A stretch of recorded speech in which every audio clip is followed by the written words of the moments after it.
boys. Yes, sir.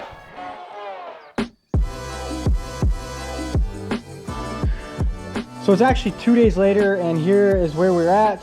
We have multiple control arms installed onto it, just not torqued down.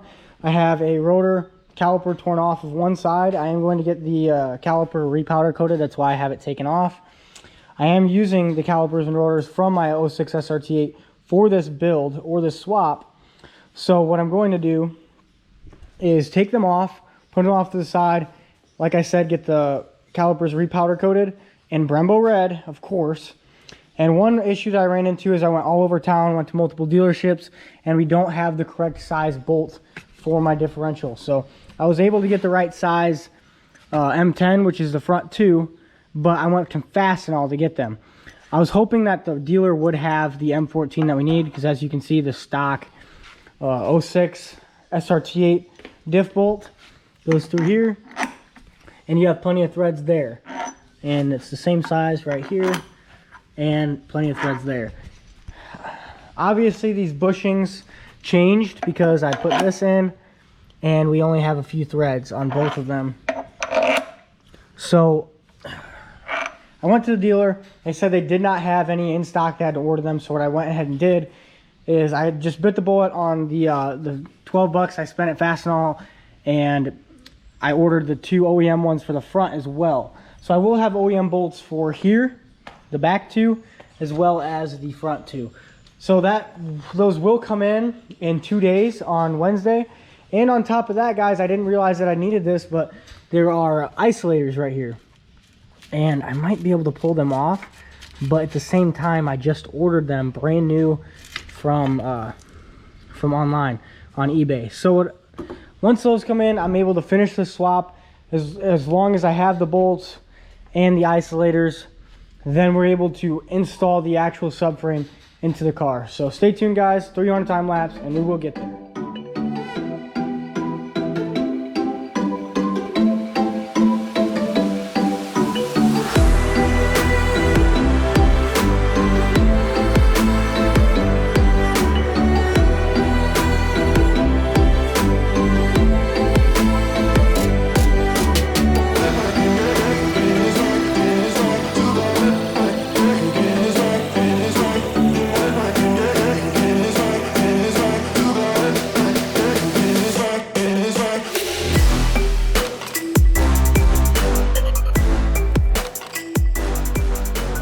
So, to my knowledge, what I had just realized is I still have to install the axles. So the whole issue with the bolts is something that has to be addressed when I obviously have the bolts.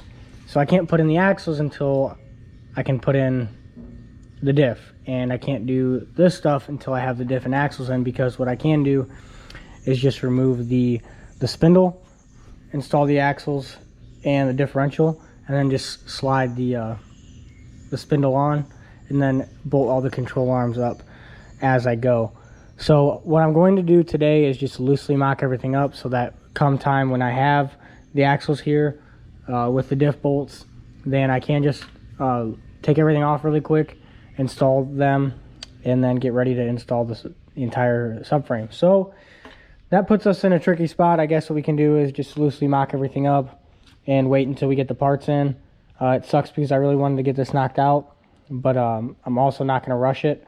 I'm waiting this long. I'm not going to take, a shortcut at this point. So, all right, let's throw this bad boy in. I'm going to try to finagle this. Getting ready to slide the axle on the right hand side in. Should go right in. There it is. There it is, boys. We got one axle in. There we go. So basically what I'm going to do is slide this back onto here with that, so that way I didn't have to actually waste too much time. So it wasn't too bad. Throw this back on, and then we'll be right back where we left off.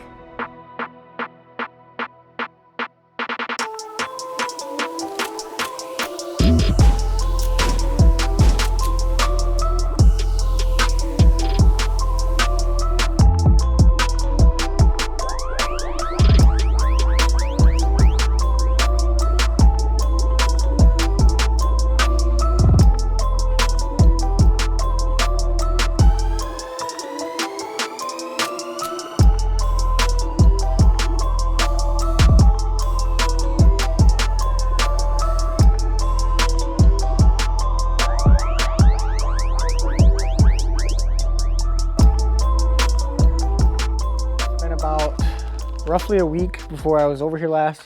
So I had to get differential bolts for the rear, and then for the front of it, I had to get these isolators.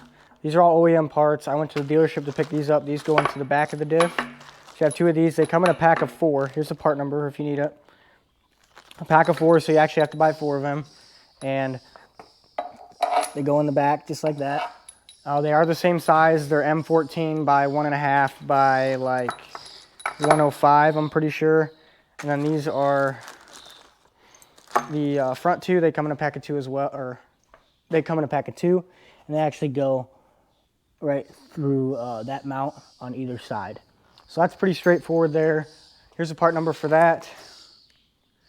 So go ahead and scoop those up if you're doing this swap.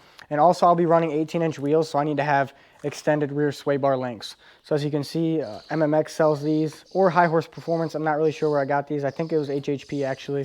So what they do is they cut it and they extend it a little bit. It is an OEM part right there. And here are the isolators for the rear spring, part number.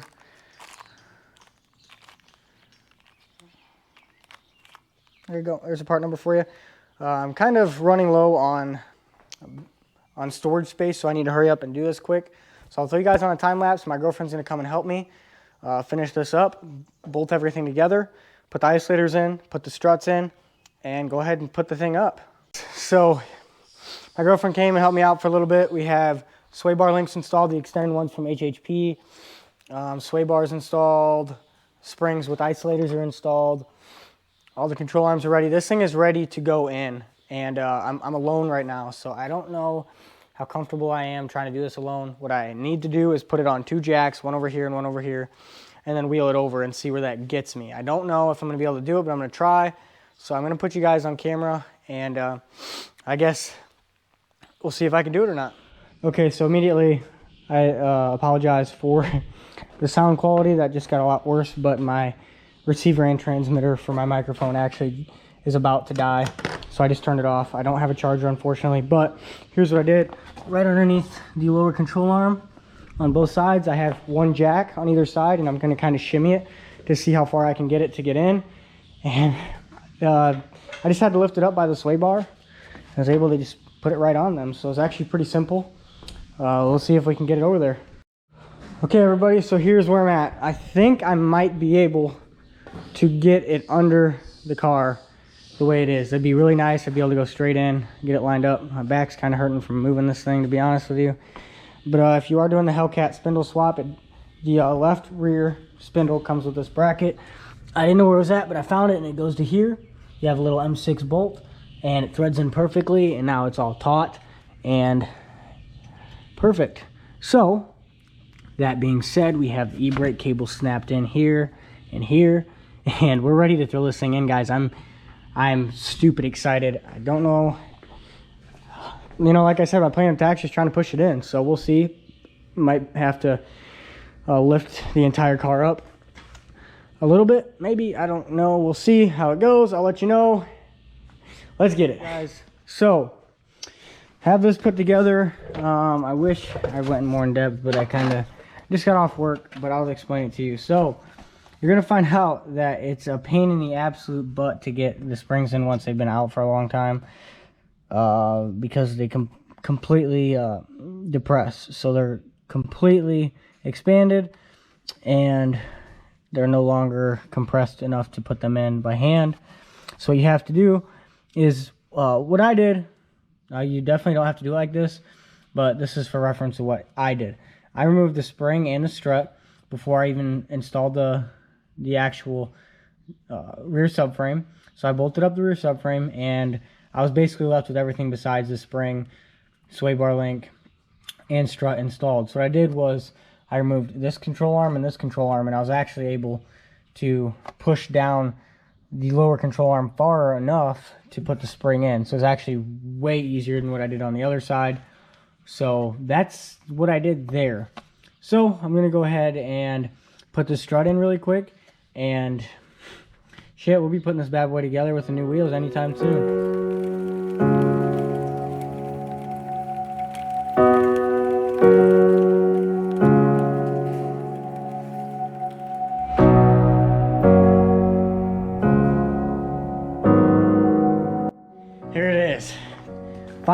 everything bolted up. Everything is tightened down. I do have to actually tighten these crank. No, I did actually tighten these. Everything is tight. I double checked. Everything is good. Obviously, I don't have my brake line hooked up because I don't have my caliper hooked up. So, I'm gonna throw on my rotors and I'm gonna throw on my drag wheels. So, let's see what we can do. Yes, sir. All right. So right here we have a Bravado wheel with SRT center caps. Let's get you guys in the light. As you can see, these things are pretty gnarly. We have Mickey Thompson ET Streets with a 305 45 18 setup. I'm gonna clean these up quick and we're gonna throw them on.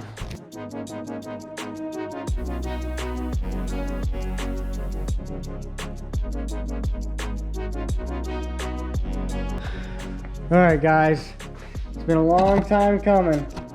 Finishing up the Hellcat rear end swap. I do not have my rotors on, obviously, as you can tell. I'm getting my calipers power coated, so I just figured it'd be a waste of time to put them on. So, here we are.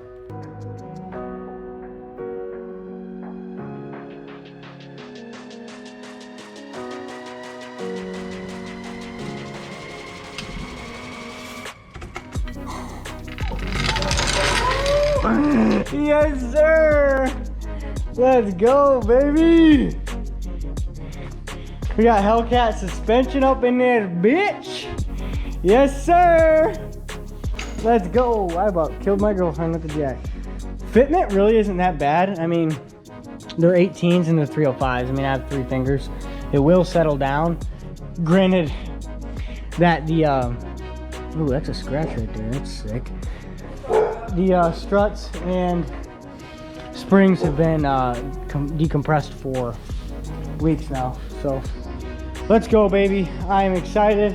Hope you guys are too.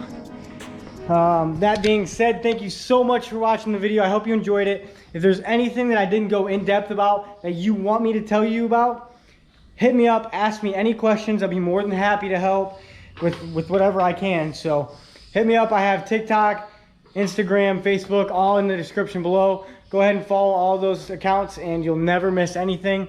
I'll see you guys there. Thank you so much for the support. I can't thank you guys enough.